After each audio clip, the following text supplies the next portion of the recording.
Okay, good evening, everyone. Very nice to see everyone here. I hope everyone's enjoying the delicacies. It was quite a good menu, right? I was reluctant to. I waited a long time before doing the falafel because it was like a little bit too classic, but actually it was like quite good. Anyway, um, yes, good ones. This, but I think that was on the menu, so yeah. Yeah, no, was yeah. Okay. So I hope everyone's having a good evening. Hey, welcome. Pull up a chair. There's still a good amount of food to go around. If the water runs out, there is whiskey in the other room actually. So we'll see what happens with that. Okay. Nice to meet everyone. Some for the first time, some not for the first time. My name's Isaac Ansel Forsyth, originally from Scotland. We've got some people from Manchester, which is probably the closest that it comes tonight, and different people from around the world. Really, really nice to meet you and to see you guys. We are dealing with a topic tonight, which for me has been one of the biggest game changers in my learning, in my journey, in my attempted growth. And I really wasn't almost it might sound silly to some people. I really basically like wasn't aware of this for a long time. Maybe I'd like heard of it, but I at least didn't think about it. And then once I started to read a bit about it and think about it, it completely changed my approach to most things. So the title is Deveikut, which means literally means like closeness, to have things which are very close together. And there is this mitzvah in the Torah, that we should actually have Deveikut, we should have a closeness to God. In other words, we should actually have a relationship.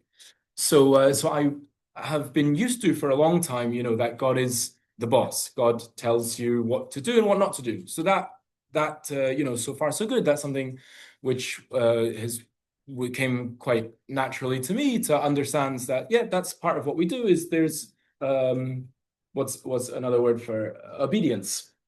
There's an obedience that we have to have. That's part of the God-man dynamic. When things progress a little bit, you see that there's something which is a bit more lighthearted than that in some way.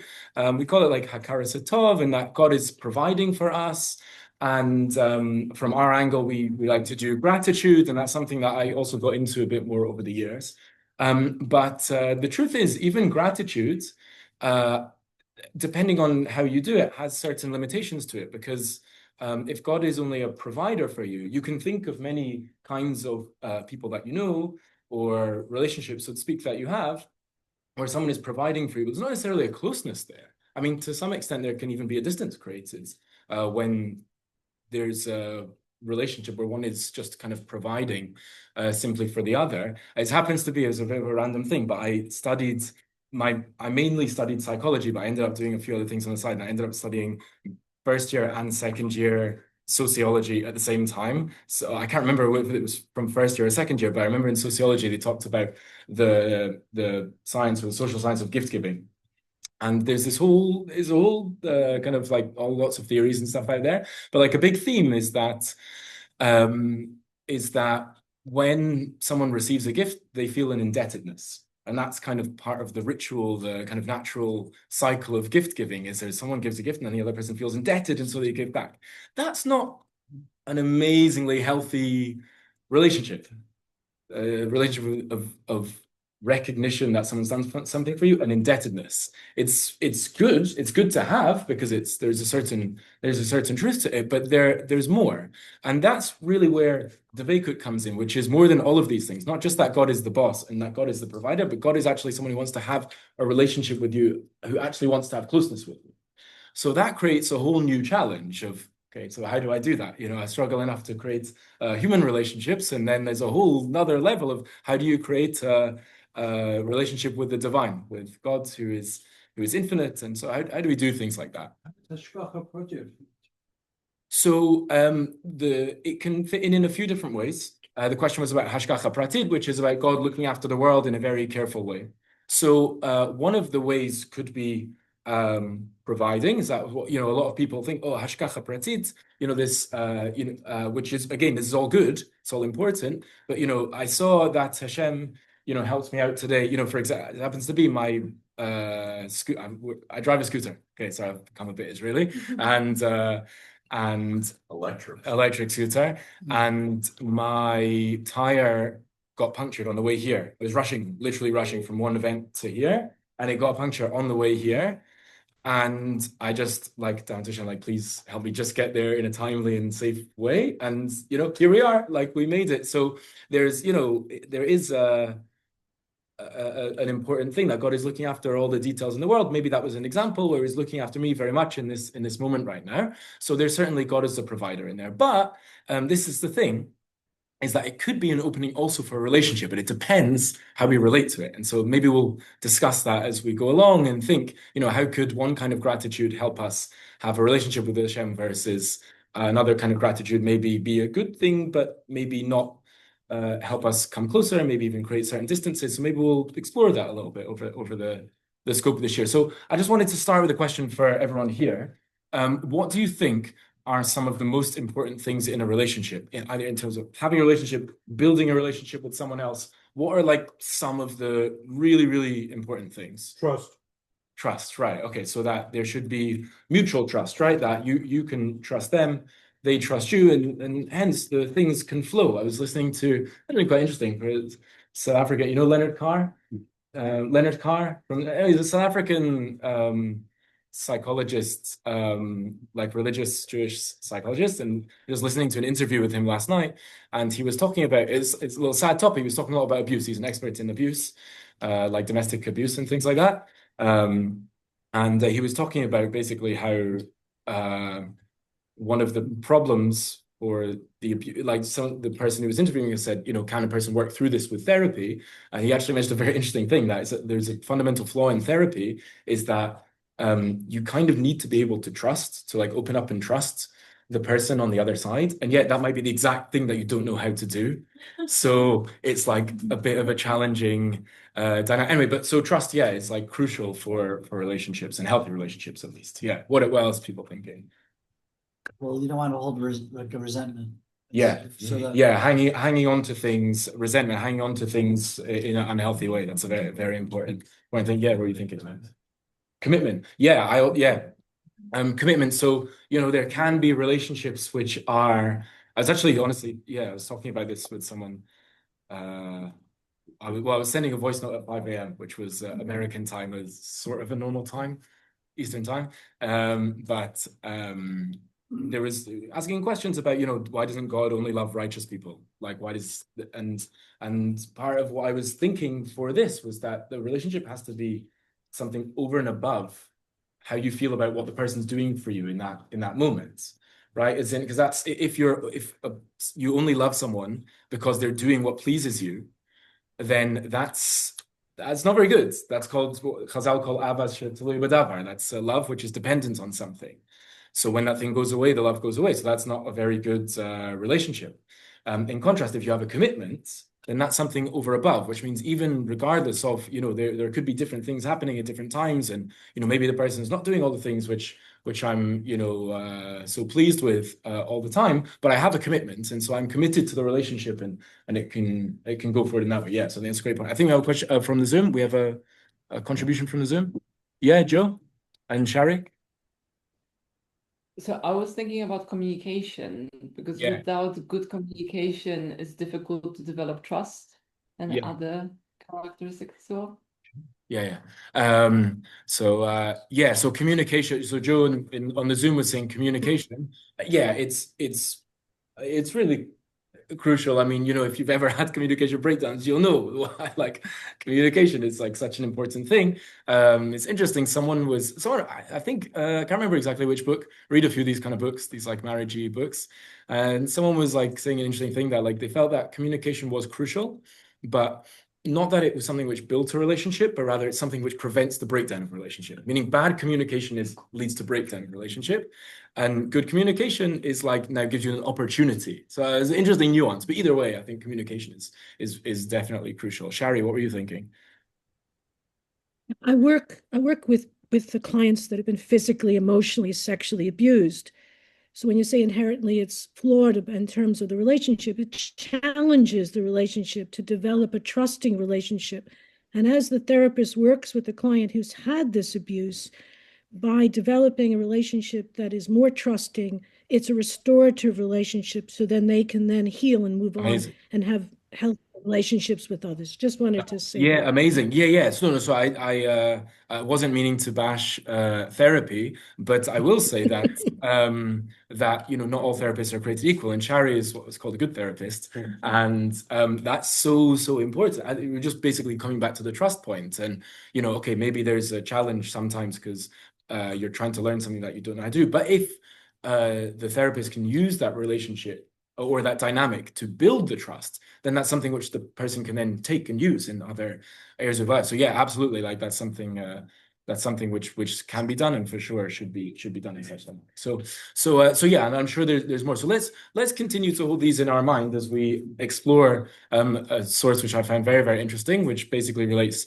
to this topic, and we'll see how many of the points are related to, not related to. So this is a section from the Tanya, and in many ways this was unsurprising when I started to. I don't have as much background in Chassidut as I do in other things, but slightly unsurprisingly, when I started to delve into it, then this is where the idea of relationship came up. That this was kind of like for me, like the chidush of Chassidut for me was the novel idea of this more Chassidic approach is that. God is not just telling you what to do. God is not just providing for you, but God is actually wanting to have a relationship with you. So let's see how he talks in quite Kabbalistic terminology, but we'll try and unpack it and do what we can. So he says as follows in the first part. Yesh lechol nefesh elokit shlosha levushim shehein machshava dibur u'maaseh. So firstly, we have something called our nefesh elokit. For these purposes, we'll call our soul, literally our godly soul. And there's a few nuances there, but we have we have not only a body, but we have a soul, and that is really the essence of who we are. So he says that there are three kinds of garments that the soul can have. One of them is thought, and another one is speech, and another one is action. So it's kind of interesting, before much understanding, just to like illustrate the point. That means that as I'm speaking right now, I have my soul, and it's being clothed in the words that I'm saying. And as I'm doing kind of body language as I tend to do, then the same thing's happening with my actions. And as I'm hopefully thinking about what I say before I say it, so then I've got this kind of like three, this is the spiritual three-piece suits, right? This is the three elements of clothing to our soul. And basically, from what I understand, the idea is that what's the idea of clothing? So clothing is an interface. So you have you, and you have the world outside you, and then you have transition. There's your clothing, is the way you present yourself to the world. So that's kind of like the mashal, the analogy, the image of clothing. That's something which is the interface between us and the world. And so in this idea that he's trying to illustrate by using those words, it seems to be that we have a soul, and the soul has an interface with the world. It has a way to communicate with the world. It has a way to express itself in the world. And the three ways that soul is expressing itself in the world are through our actions and our speech and our thoughts. So these are just like the quite interesting foundations. So when I'm speaking right now, my soul is expressing itself in this mode. It's quite interesting, like an idea of like a deep self-expression, and yet it's through the things which we do kind of in our everyday life. So that's the general idea, and specifically it says as follows: this is machshava dibur u'maaseh shel tariag mitzvot haTorah. The 613 mitzvot are kind of mapping on to these garments that we have for our soul. Shikasha adam mekayim b'maaseh kol mitzvah ma'asiot. When a person fulfills with his actions any of the practical, physical action-based mitzvot. So let's say classic thing, there's tefillin is obviously a bit of a classic example, but we're just coming up to Rosh Hashanah, so shofar is going to be an example. There's a physical act involved in your mitzvah, etc., etc. Lots of mitzvahs that we come across involve some kind of physical act. Even chesed, by the way, for that matter, that would also relate to this. Okay, ubedibur u'osek b'ferush kol tariag mitzvot v'ilchotim. And interestingly enough, the mitzvah that he attaches to speech is explaining the all of the 613 mitzvahs of the Torah. So that's kind of interesting. So throw it out there, I would have said a different. If I was thinking about the main mitzvah which relates to speech, I would have probably come up with a different one. Any? Oh, interesting. Yeah. What did you say? Hey, come in, come in. Yeah, there's some chairs over here. You're saying Lashon Hara. That's a great point as well. Hey, sure, welcome. There's chairs, there's chairs. So yeah, so it's Lashon Hara in the negative in terms of refraining and relating speech. Very good point. And Pesach, that was a great point as well. I wasn't thinking of that. But there's a mitzvah of Haggadah that we should tell over the story of the Exodus. That's actually a great point. I was just thinking of tefillah. I was thinking of prayer. That usually prayer for me is like the main mitzvah I would think of relating to your speech. The Tanya kind of focuses on actually expressing words of Torah, which is interesting. We can think about that. Why did he choose that over others? The others are still true, but for some reason he's preferring to use that as the paradigmatic example. So that's the action-based mitzvahs, the speech-based mitzvahs, and then also hu masig, kol ma she'efshar ub'machshava hu masig kol ma she'efshar lo lasig b'pardes haTorah. And then with his thoughts, then he's understanding everything that he can understand in the pardes haTorah, which means the pshat, remez, drash, sod, i.e., the different levels of understanding. You can have understanding at different depth. You can have a surface level understanding, and then you can take it a bit deeper, and you can take it a bit deeper. So the idea of trying to understand the Torah in a deeper way, so that's already something you obviously need to use your mind for, and so that's something you need to use your mind for, and hence that's the kind of mitzvah of the mind, and so that's really what he's calling the main garment, the mitzvah garment of the mind. So we have these three faculties: our actions, our speech, and our thoughts. And when we're using those for Torah and mitzvot, with our physical actions for mitzvahs, our speech for speech-based mitzvot, and our thoughts for trying to understand Torah in a deeper way. So this is our soul expressing itself. This is our soul putting on its garments and having this interface. So Isaac, yeah.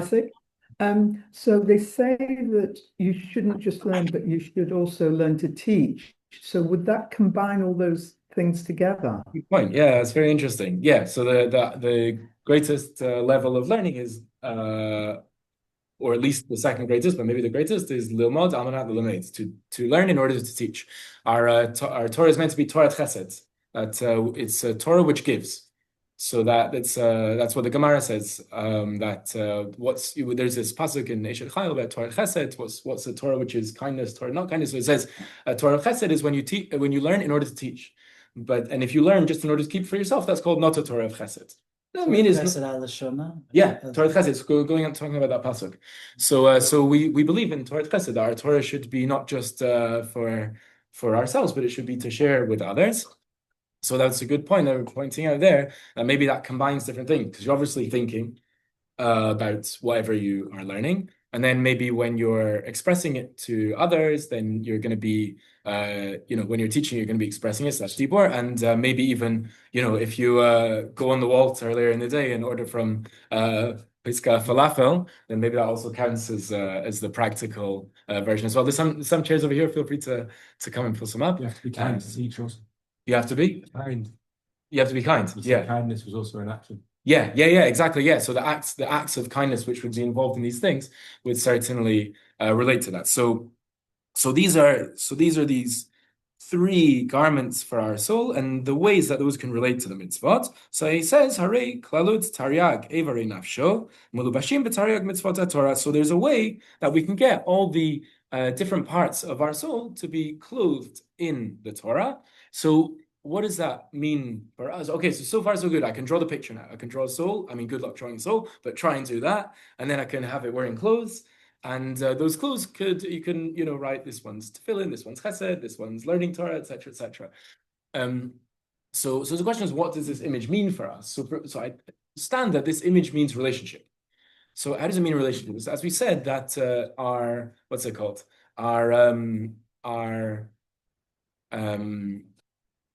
clothing is like an interface with that on the outside. There's us and the clothing and what's on the outside. So it's a way to relate to something on the other end. So in this time, what's going on with the mitzvot is actually the way to relate to Hashem. is that there's your soul, which is your kind of infinity. Then you have this clothing, which is obviously an esoteric kind of clothing, but that's the intermediary on the other side of which is Hashem. So basically, this was like a big, massive game changer for me. In other words, you could view mitzvot not merely as obedience, which again, there are do's and don'ts. We're not saying there's no rules. Of course, there are do's and don'ts, but you could view mitzvot each as a relationship interaction. So if you think really that there's kind of three kinds of interactions that you can have with other people, there's practical, physical kinds of interactions, like you can have a hug. So that's a physical interaction that you can have with another person. And to share yourself with them, you can do that. You can obviously have speech-based interactions. You can have conversations. That's going to be really important. And who was bringing up communication? I can't remember who was bringing up communication, but I think maybe Joe was bringing it up on the Zoom. But yeah. Yes. Yeah, I do. I have at least two. Yeah, there's at least two here. So you have speech-based interactions, in other words, having conversations and relating to each other in that verbal kind of way. And then you also have intellectual, you have mind-based interactions. So you may use a medium of speech. I mean, there's like a kind of telepathic interaction, which some people are able to have, but primarily you may use the mode of speech, but it might be a deeper conversation, a conversation which is getting to know the other person, getting to understand them better. And so that's really something which you're more already bringing in the realm of machshava, the realm of the mind. And so basically it turns out that there's a complete other way to conceptualize mitzvot. That you could view, let's talk about I'm thinking about Pesach a lot now. So let's talk about eating matzah on Pesach, right? So you could talk about eating matzah on Pesach as a thing which God told me to do and hence I do it. Or you could also think about it as having a physical, albeit a subtle one, but a physical interaction with God, that I'm interacting with God through my physicality, with my soul via its physical expression. I'm having that interaction with Hashem in that way. Similarly, when you talk about go the next level up, I will go to tefillah because it's easier for me to understand that if you think about prayer, so this is like a big game changer, that prayer is not just, which is why, again, like I always use it, like it's not a set of things that you have to say, or even necessarily all just about requests. Even that's why prayer in English is a bit of an imperfect translation for tefillah, because prayer in English does mean request. It means to ask, but there's more to tefillah than asking, right? So prayer, if you view it as, I find this a big game changer, if you view prayer as having a conversation with God, then now already you're entering into a relationship dynamic. And then if you think about Torah and trying to understand the depths of the Torah in a deeper way, so that can be thought about in this way of like having this intellect-based interaction with Hashem, and so to speak, trying to get to know him better and get to know it, because the Torah is God's will, right? So to have a conversation with someone about what do you really want? What do you want in life? And stuff like that. That's a way to get to know a person better. And so to speak, there's also a version of that with God to get to know Hashem better. Are we commanded to have this conversation? So sort of, meaning, yeah, I'll stick on sort of, because we are commanded to have Deveikut. There's uladav kapo, that we are actually commanded to have a closeness to God. And we are seeing an avenue through which we can do that. If you just think about relationships ourselves, we'll see that for relationships, you have to have an interaction. You can't just sit there, two people in their own house, and have a relationship with each other. Okay, and they're not texting, and there's no internet, etc. There's no relationship. So interaction has to be part of the building of a relationship, right? So if you think that we're meant to have a relationship with Hashem, and this is how a relationship is built, it would seem that this is something which is necessary. But I mean, I can't prove that that's deduction. I can't. But all we know for sure is that we're meant to have a relationship. We're meant to have Deveikut. So that we know for sure. And the rest we're working on based on the Tanya and thinking about our own lives and things like that. So that's a thing. Of course, many people are having, just thinking about, as you said, in terms of the conversation, so there is a whole modality, as it were, of hitbodedut, of where people are having like really actual conversation style speech with Hashem, that they really are speaking to God in their own words. And I've also found that to be really like a really important thing as well. But even within there's a certain dream that even within the words of tefillah itself that we could maybe even try and access that to some extent. But yeah, main thing is, yeah, it seems like we should be trying to have conversations with God, etc., on all those different levels. So this is a start. So what do you think about this? What do you guys think about this? Well, Yeah. well, it's interesting because excuse me, one opinion about tefillot that it comes from the Avot. Yes. But if you look at the idea that Abraham set up the Shachri prayer, Yitzchak Mincha, and Yaakov Arvi, but if you take a look at least two of the three, they weren't really praying. But Yaakov wasn't praying; he was having a conversation with God. Ooh. And Abraham also kind of was. Do you sure you want this son and not a different son? So Very both good. those two, the three weren't praying. Very interesting. And the truth is, and Yitzchak's one as well. It just we don't. Well, first of all, we don't know the words of Yitzchak's prayer. There's There's a lot of cryptic stuff there. correct, and we also don't know much about Yitzchak. He's a whole cryptic Very hidden, yeah. chap. It's my namesake, so I like to live up to being cryptic. But basically, he says "lasuach basadeh" is this actually, which is literally the word we use in modern Hebrew for like a sicha. It's like more like conversational interaction. So maybe all three. So just bringing that the avot, the patriarchs are the source for the prayers that we have, and we see all of them. They don't necessarily pray in like, please give me this way, at least the classic way. There's more something conversational going on, which maybe it's brilliant. So there's a lesson to us about how we can think about these things. So this is the start. I think it's a fair. It's kind of interesting, but I think it's uncontroversial that to build a relationship, one needs to actually interact with the other side, right? And not just, let's say, even like you could see them, but you could still not really interact with them, right? You could like speak at them or not, not speak to them at all. You could have all kinds of, let's say you're like, co-working space. You're all sharing the same space, but like you don't necessarily, I mean, it could be some people do, but you could even just be working with different people every day and see lots of people and never really build a relationship with them. So I think it's certainly the first step is to know that we have to try and have an interaction. So that seems to be something that we should be trying to achieve through the different kinds of mitzvot which are there. Now to take it to the next level. So the question is, okay, once we're having the interaction, so how? So like, how should that interaction go? Are there certain kinds of interaction, kind of, we started to allude to this a little bit before, certain kinds of interaction which are going to help build a relationship, certain kinds of interaction which are going to be maybe neutral, maybe negative. Obviously there's things like that. So let's have a little look at this next bit. And I think this is also like very, very helpful both for man to God relationships and also for human interpersonal relationships as well. For me, this is very interesting. So let's look at this next paragraph. It says ha'ava hi shoresh kol ramach mitzvot aseh. So love is the root of all the ramach. So it's 248 mitzvot aseh, the active mitzvot, the ones where we are doing something actively, in contrast to mitzvot lo taseh, which we are refraining from things. So the active mitzvot, the root of all of those is love. Umimena heim nimshachot. And from it, i.e. love, from it, all of these mitzvahs are meant to be kind of drawn. They're meant to be like flowing. They're creating this like pretty interesting image. So you start, again, in the ideal world, right? So you start with this love, and then you express it, and you like bring it out. And then the mitzvot are kind of meant to be like versions of that expression.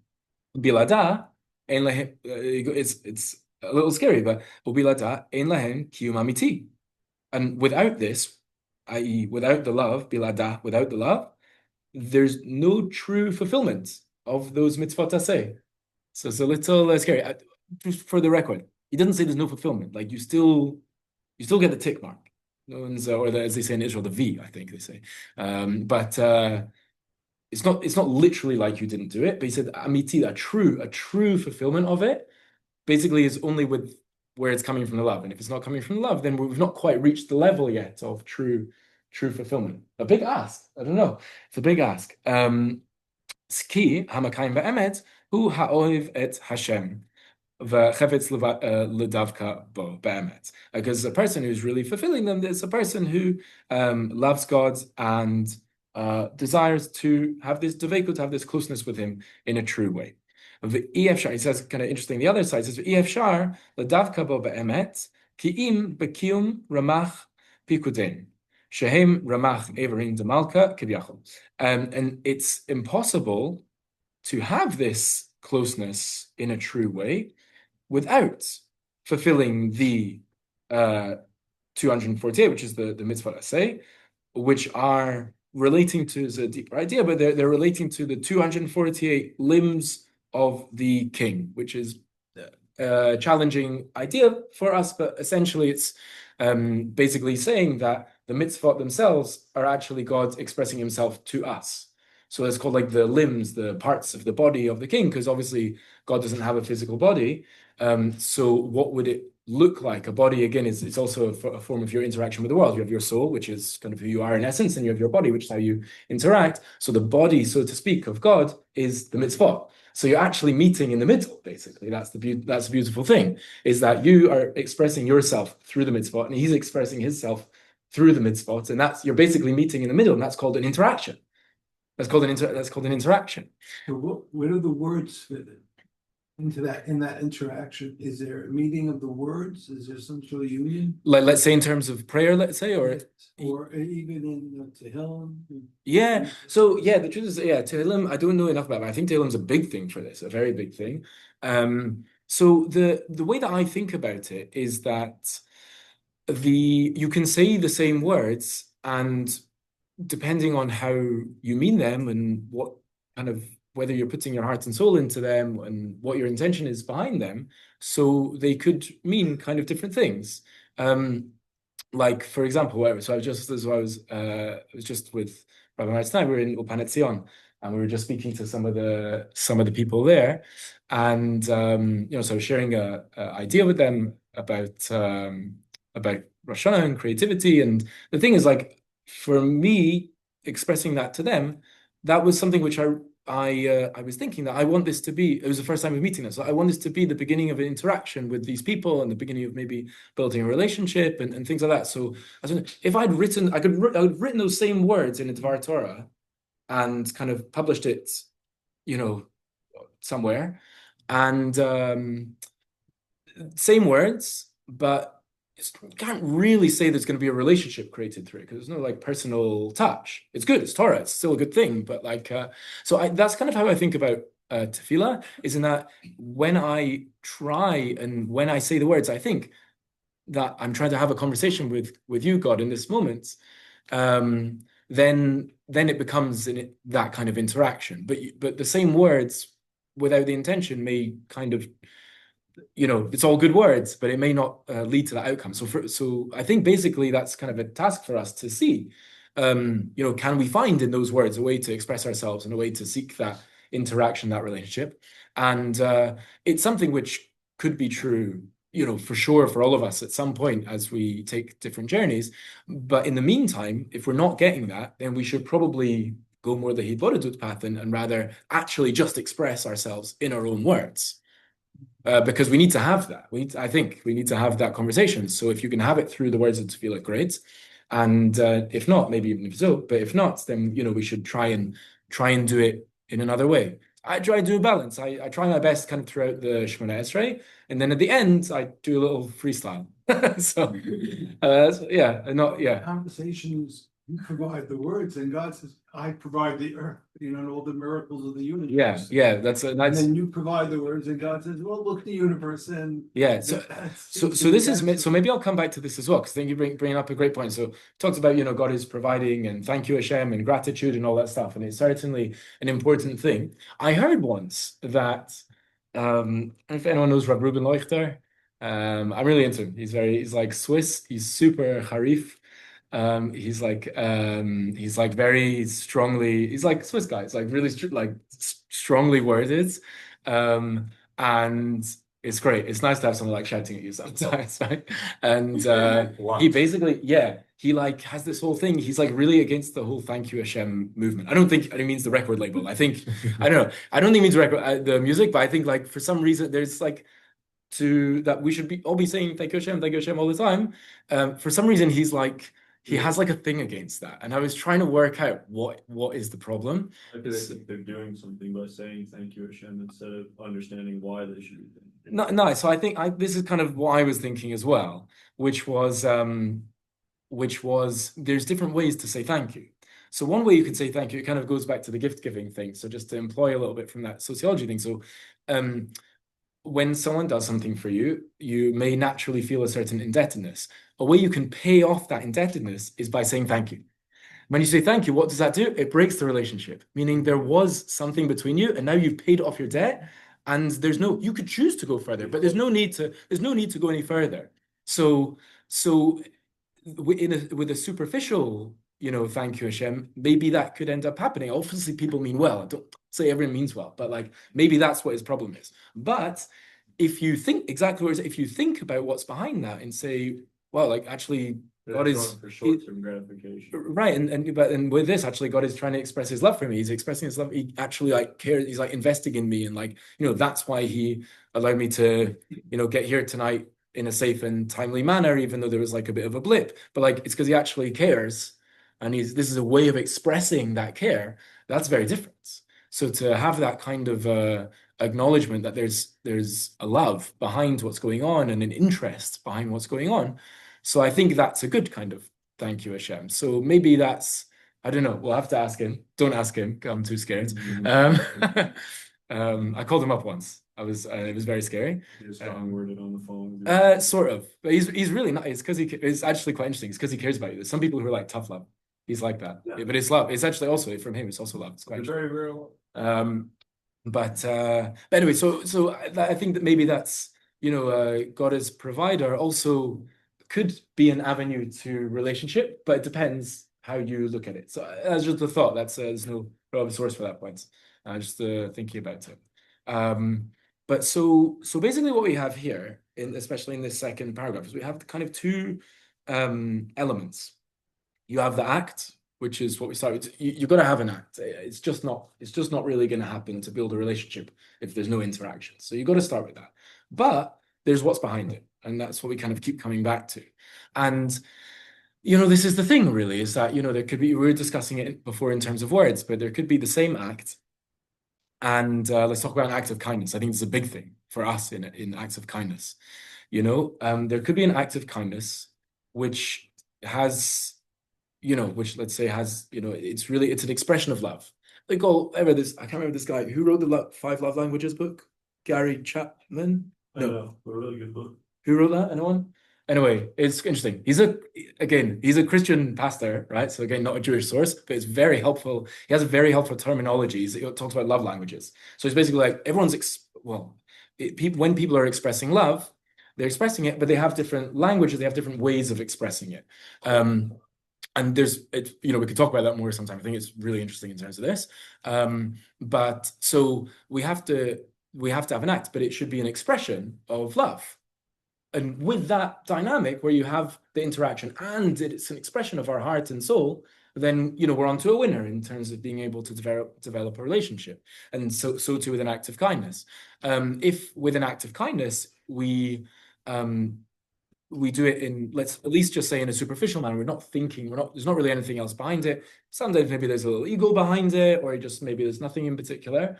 So again, we're not putting down. It's good. I'd rather, we do an act of kindness than not at all. But it's not an avenue to a relationship. And if anything, it could be an avenue to a distance.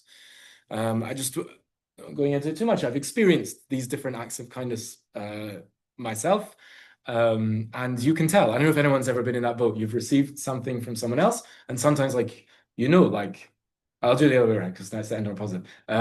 Sometimes, you feel like not nice afterwards. I don't know if you ever felt that. Yeah. I definitely felt that, and the person, maybe I'm sure they were trying, but they weren't thinking about me. I knew they weren't thinking about me, and I can tell you why later. It became clear that they weren't thinking about me. It was an act of kindness for sure, but they weren't thinking about me, and it didn't make me feel nice. Was it practically helpful? Yeah, it was practically helpful, but it didn't make me feel nice. It didn't help the relationship. In contrast, you can see people. And, you see the act is just the tip of an iceberg. All they actually want to do is express their love for you, and they want to care about you, and they want to show an interest in you. And it's just a way. It's just a means to an end. So I think this is kind of the dynamic which the Tanya is setting up over here. You have to have the act, but then the shoresh, the root of it, has to be the ahava, has to be the love. And again, we've all got, we're on long journeys in life, and we've all got levels to climb. And so, we're not putting ourselves down if we're not holding in this level, like at this very moment. But just to have it on the radar, this is, I say, like I'm in my early stages of this project myself. But to have it on the radar has been really, really helpful. Just to know, like this is something which is out there, and the truth is, it's been helpful also for interpersonal relationships to think of this dynamic, that just make sure sometimes you get into like, okay, I kind of like a chesed kind of guy. I do things naturally, but it's not always natural to make sure to put your heart and soul into it. Sometimes it requires consciousness, and sometimes it's easier to not be conscious of anything because It's yeah. Rosh Hashanah experience, right? Yeah. Malchus, the Chronos, yeah. Shofars, it's what you're saying is actually what we're about to experience tomorrow night. Yeah, so we can think about this as we go into Rosh Hashanah, and trying to have this, it's a day where it's I'll come to you in just a second, where it's a day where there's a lot of kind of tension in the day, or it's Yom Adin, and it's quite intense, and that's all true. But remember what's behind it all is that the purpose, God created us, and He said, I want to have a relationship with you. So there's different kinds of relationship at different times, but the idea of Deveikut is not only for certain times of the year. There's the idea of Deveikut year round. So even through Rosh Hashanah, through these different things that we're doing, and be it the mitzvot of the day, again, it's brilliant. The mitzvah of the day, the prayer, the tefillah of the day, also a great opportunity. Lots of time for contemplation during the repetition of the Amidah, or other times. If you have time to learn, then Ashrecha. A place with heavy chazanut. Oh yes, okay. No, shout out to the Great Synagogue where Brian will be leading things up there. In the choir as a very, very central feature of the choir. But yeah, so this is something we should definitely be thinking about, in our everyday lives. I found it very helpful, so I want to share with you guys. And certainly going into Rosh Hashanah, we're thinking about what do we want in the year ahead. I think let's see what we can do in this year ahead for a relationship. We do for our relationships with each other and relationship ultimately with Hashem. Yeah. I'll close the recording. Just people are welcome to go to leave.